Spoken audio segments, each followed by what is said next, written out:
Yo, what is going on? Now, I wanted to make this video to kind of discuss what's going on with Force Arena, kind of the state of the game, as well as new features that they added. Well, not new features, but epic package sales and a lucky pack, as well as the introduction of the coin event and 40th anniversary Darth Vader and Luke Skywalker. But first, with this pack, I don't know. I don't think that epic cards are really that epic. I don't think that they're as useful as they were intended to be. So in order to make it so that you can buy these cards, I won't be touching this. Don't know if many others will too, but I don't know how you guys feel about it. But I thought this was kind of, I don't know.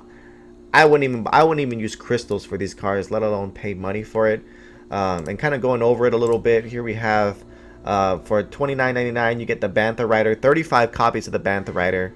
Now if you're in like maybe the level 4, level 5, then it makes sense. But if your Bantha or your Dewback are like in level 8, level 9, then it's really a drop in the bucket. You're not really getting much value for that. So I can understand how this helps newer players. I just wish that you could select. I mean, it would be better if it was a wild card. I don't think that selecting the Bantha and Dewback as by default really helps anyone. But if you're running Padme, you got to get that Bantha. So the lucky pack is just more of, I guess you just buy the card, you buy the pack, and it gives you random epics that you need. So you're taking a chance there. You also get 1,000 crystals. If you want to go low, you get 10 bucks for 10 Banthas. I just don't see the value there. I really don't. So that's that. Going into more detail with the 40th anniversary Luke and Darth Vader, I don't use those cards. I don't like those cards. One, they're very unbalanced. They're hard to beat, and now the entire market is going to be saturated with those cards. So it's looking like a frustrating weekend ladder for me, just dealing with those cards. But now I know I can actually put a stun in my deck to deal with that kind of meta. But there's other things as well. We have a coin event as well, and that coin event, I don't know how that's going to work now, because I did like the coin event, but I liked it when you had premium boosters. And now that there's no boosters, it really kind of makes it pointless to run the coin event, because you could amass more coins and just have your boosters just running. You can speed it up, but now you're gonna have to use crystals to speed it up. So very confusing, and I'm just hoping that there is something in line to mitigate the premium boosters, because that was very effective. It was very useful for leveling up your cards. But as far as the Force Arena, there's just many other things that need to be discussed. I mean, the communication with the developers needs to be better. A lot of the day one players are leaving. I mean, a lot of them don't even play anymore. I won't mention any names, but you know, they were very active in the community, and now they're just gone, maybe playing another game. And then it feels like the Netmarble's not really doing anything about it. But they're not happy with the direction, and I've spoken with some of them on Discord. They're not happy with the direction. A lot of glaring issues that have not been addressed. Rank 2s, rank 2v2s, you know, now that we have it with just generic levels, it really doesn't help anybody out. You're just kind of just making it so that everyone can play and experiment with new cards. And I used to like it when I would be able to bring in my own level, my leader that I've been grinding for in ranked, and I would play with my buddy, and it would actually mean something. Yes, there were times where we could go up against like level 5, level 4 leaders and we get stomped, but we jump right back in because there were stakes on the line. There was ranking, we got pack rewards, and it was just overall a better feeling. Now I don't even touch 2v2. The queues are ridiculous from what I've heard. Every now and then I do come in, but the queues are crazy. And I think that's why they've made it so that you can use like inner factions. You can use any factions. Any leader can be with any leader, just to speed up the queue times. Because the light side versus dark side was so unbalanced that the dark was just stomping the light side. Now it's just like, all right, let's just put everybody together, and it's cool like that. But at the same time, they did it to speed up the queue times because no one was playing. Another thing I wanted to discuss was the marketing. I don't feel like this game is being marketed the way it should be. You look at Galaxy of Heroes. Galaxy of Heroes really goes out there and they put their content on commercials, YouTube videos, anything. Now, I found Force Arena through actual playing another game. I was playing Walking Dead No Man's Land, which I made a video on. But it was like a short video, and I was like, oh, okay, I'll try it out. And I liked it, so it worked. So they do have some advertising, but I feel like they need to go above and beyond to get more players like me that were playing another game and had no idea of this game. I know that I did try Galaxy of Heroes, and I didn't like it. Trust me, the advertisement, the marketing was brilliant. I really liked the graphics, but on the actual trailer, when I got the game, and I was like, wait, okay, doesn't look like it. But the point of marketing is to get people to download the game and try it, which they succeeded in that, right?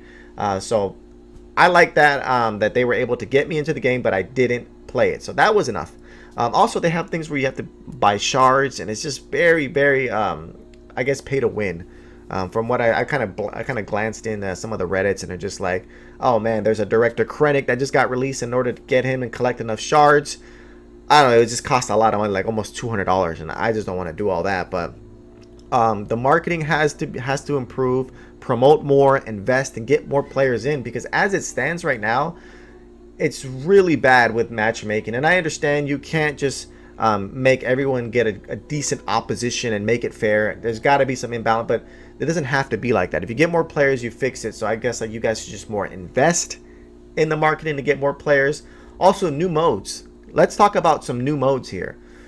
Let's introduce a boss mode. You know, I kind of discussed some similar players in my guild and outside the guild with MMX, but let's have a boss mode where you have Rancor or the Sarlacc pit or the Wampa, and maybe 2 or 3 guys from the guild, and you go and attack this boss, and you kind of try to whittle down its energy while it's, you know, just killing off your units. You know, introduce something like that to make it fun, because as it stands, all we have is as a guild is the stage 10, collect stage 10, and that's it. There's not really any kind of cohesive things that you can do together aside from 2v2.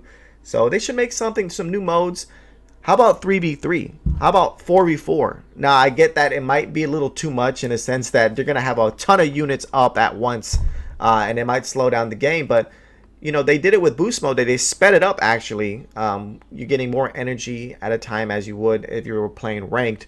Why don't you slow it down for 3v3 so not that many units are being spawned on the Force Arena? So just an idea, just some new modes. Also, guild versus guild. Okay, let's introduce... let's have MMX go up against Alliance, or Ascendance go up against Smeghead Elite. You know, those are really, all these guilds have really good players, all of them. And I think that the only way that these guys can play together is by making those tournaments, which is a hassle to set up because you got to go into a mutual guild and make sure that everyone's time zones are correct. But why don't we just set it up so that you can, the leader from one guild can go challenge the other leader, and then who's ever available in that guild at that given time, they can go at it. Something like that. All right, let's get some more competitiveness in here. I know we discussed the matchmaking. Right now, as it stands, if you're like coming up and you're going into Kyber and you just make it, you're gonna get smashed. I mean, you're gonna just pretty much fight to stay in it, because right now Kyber is just diluted with so much players with high decks, level 4, level 5 leaders. If you have a level 2 card, legendary, and you just got it to Kyber, you're a good player. But the odds are stacked against you every match, and there's only so much you can do against a better player with higher cards. It's just eventually going to overwhelm you. New players in Kyber are just getting crushed, and it's not fair. So I know that, you know, you guys will call them whales or whatnot, and I don't like using that word only because these players pour money into the game, and they invest in the game, and they make it what it is today. They keep it alive and keep developers introducing new ideas and new modes. But at the same time, I know that they don't like just stomping people out. Like, let's say if a level 6 legendary comes in against a level 2, like, yeah, they're gonna do what they got to do and beat you handily and get out the match quickly. But they don't want to waste their time.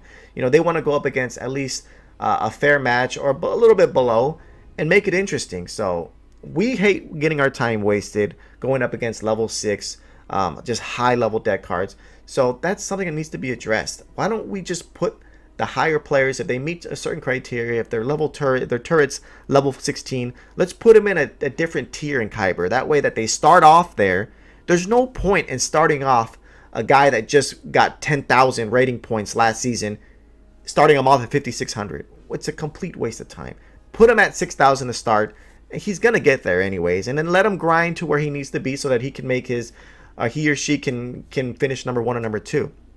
Also, global chat, that's another thing.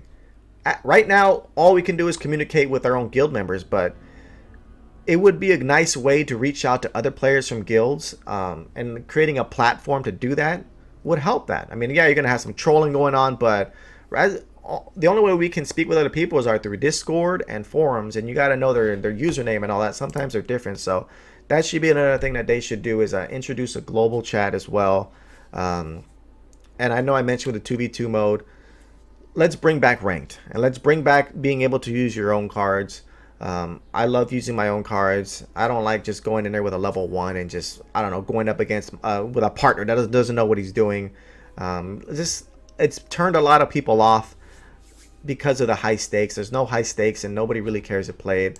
You got the middle cheesers as well, the people that just going in with Yoda, Poe, Darth Maul, and just going through the middle turret. We don't know how long that's been going on. I mean, people have been complaining about it for so long, but it's just falling on deaf ears.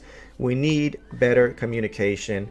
I know they just took out premium boosters, but what's going to replace it? At least let us know. Don't just say, oh, hey, we're gonna bring something to make that irrelevant or redundant. Okay, that's fine, but give us something, because some of the players that invest a lot of money, they deserve that. All right, people that invest money, they deserve to know what the future holds for them, because to just say, oh, we're gonna update it when it gets, no. If it was a larger community, then yeah, that would make sense. Okay, get everybody anticipating, get everybody antsy, but this is a smaller player base. So you got to communicate better. I think that also trading. For the love of God, I cannot even get into how bad that feature is. I think that is probably the worst feature in the game. You got to make it so that we can get some value for our cards, all right? Especially if we're paying money for cards and to just throw them away for 2,800. 2,800 for a unique, 5,000 for a legendary, but they're 75,000 and they're 43,000 in the shop. That is worse value than GameStop. And I know, I was laughing when I read that, because it's so true. It's really bad. It's really bad. And go back to the old ways where you could just, you could trade in your Leia card and get a Leia card and be upset. But hey, at least you still have the unique card. You can just wait till the next day and trade it again and try your luck. Now, I would recommend changing it up a little bit, modifying it so that the first 12 hours is light side, because the pool of legendary cards has increased since then. So the likelihood of you getting the card you need is very slim. So I would say let's make the first 12 hours light side. You trade a light side legendary leader card and you get a random one and back. At 5 o'clock when it hits my Pacific Standard Time, the dark side comes and you can trade a dark side card. Okay, let's bring that mode back, but let's make it so that it's a little easier to get the card we want. Because come on, how many times have you bet a card that you really wanted?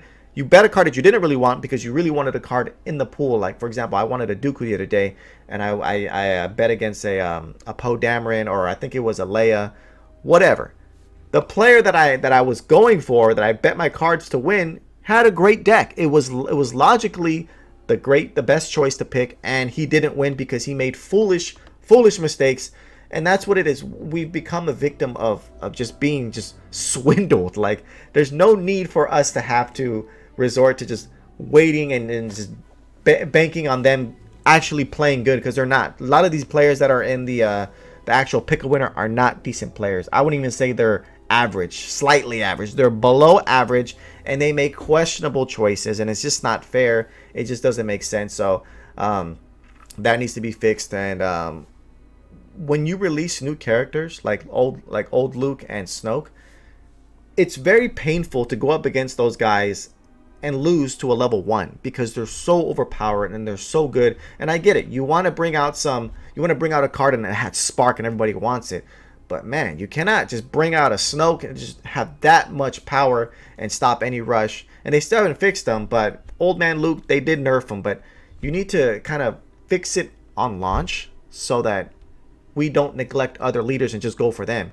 Because now, look at, you got Darth Vader, who was probably the strongest Sith ever, and then you got Han Solo, and then those guys don't get used because these new cards just supersede that, and there's just no point in using that. You're leaving other factions dry.